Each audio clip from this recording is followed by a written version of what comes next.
Alright, we've got a 2001 Volkswagen New Beetle. This is the turbo diesel model, and what we're going to be doing is fixing the window. The window has stopped operating, and this happened after a sound similar to that of glass shattering happened. And what that means is that some clips that hold a cable inside the door here have given up the go, which is a common problem on these Volkswagens. And we're going to try to give you some tips and pointers for how to replace this. And as you can see, I already popped off this plastic bezel here. It just pops right off. I was able to do that with my hand. And we've got a screw here and also a screw here to pull out. And if I remember correctly, yeah, there's also a screw here, 3 screws along the bottom edge of the door panel. The interesting thing about this project is while it's very difficult and time consuming, especially if you haven't done it before, or even when you have done it before, that it takes very few tools to perform. A regular flathead screwdriver, a Phillips screwdriver, and this socket driver, along with a T20 and a T30 hex bit, are basically all you need. This is optional, but very, very handy. A magnet, and that's about all it takes to do this repair. You will definitely not want to try this job without one of these. This is a magnet, and there's a lot of screws that are particularly hard to get to, and this makes that very easy. Okay, we've got those screws loose and removed, and next you'll want to just pull this, and I've already popped it loose, but there's some snaps that pop loose, and carefully remove it. Now it's worth noting that when you go to take this panel off, it's actually easier to remove it if you get the window. If you can get the window to go down, and it's also safer to have the window down so that it doesn't just fall down. So I forced it, or didn't force it, pushed it back down, and then this top piece right here lifts up out of this lip here. So you kind of tilt this outward and lift it up, and then we're going to have a lot of cables here to disconnect. So, alright, so we successfully removed the door panel, and next we need to remove this black panel here, and you can see that there's screws all around the perimeter. So we'll get those out and pop this sucker out.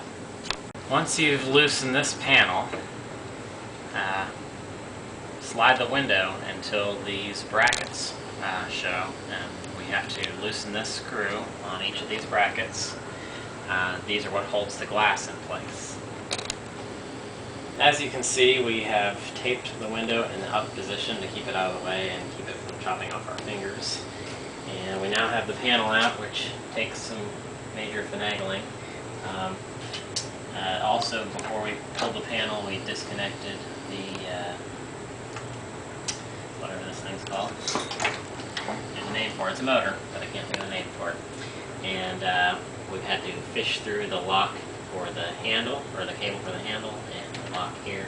And there was also a cable that went up and bolted into the lock mechanism there. And you can see what the problem is here. These are the clips here, and you can see how the cable has ripped this apart. Just the tension on it. And that's what we'll be replacing today. And these on both sides, these cables here, and this right here all come as a kit. And so all that has to be replaced. The cable has to be rewound into the track here. Since we already removed the window regulator and that is what it's called, by the way, not a motor. This simply pops out now. And if you look closely here, you can see that the force of the wire that was under tension popping loose has pretty much destroyed this wire here. It's all frayed and bent, and so that's why it's necessary to replace this as well. And it is also included in the official kit here that we have. Purchased at a local dealership. Probably could have got it cheaper online, but didn't have time. $62 and some change plus tax. And that's a receipt, not instructions. There are no instructions. They assume you know what you're doing. And you can see that we have our brand new clips and slides in here, and a new cable.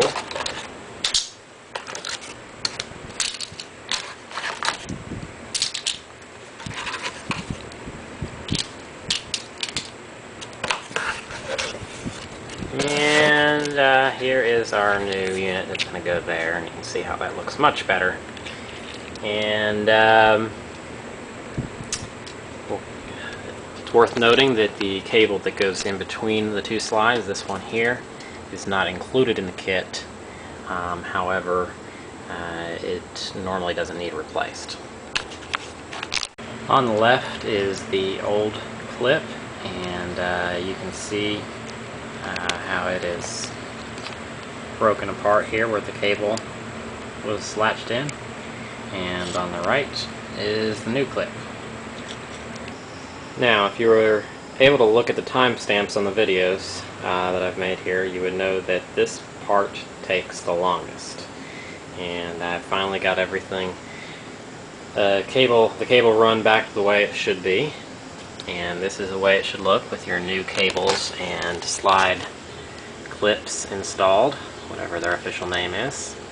You can see that we've got the cable running up around this pulley, back down through this straight cable here, around that cable, up to our other slide there, little window clip, over, and this is what the what hooks up to the window regulator bolt on the other side of that, and down to this pulley. It's worth noting, when you purchase the new kit, this little metal bracket is on here, and that's just to keep everything in place while you're working. This comes off when you're done and is discarded. And it takes a lot of finagling. There is supposedly a special tool to help you get your cable around the last pulley.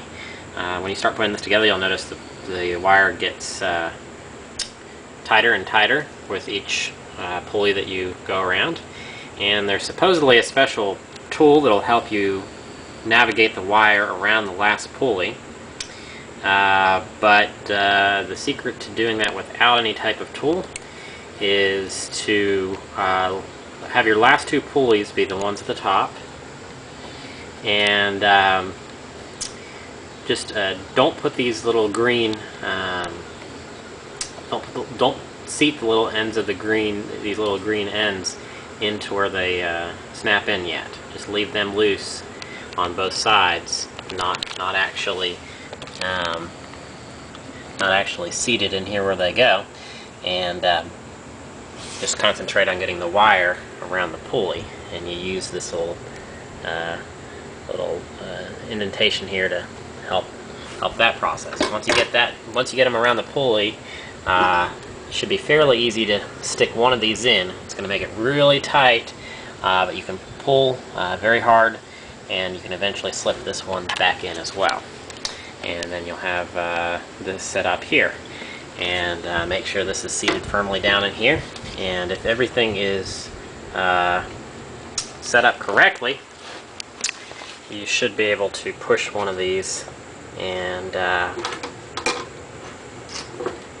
other side should move along with it, which is kind of hard to do while I'm holding a camera in one hand. You can see how that's going up along with this one. That's it.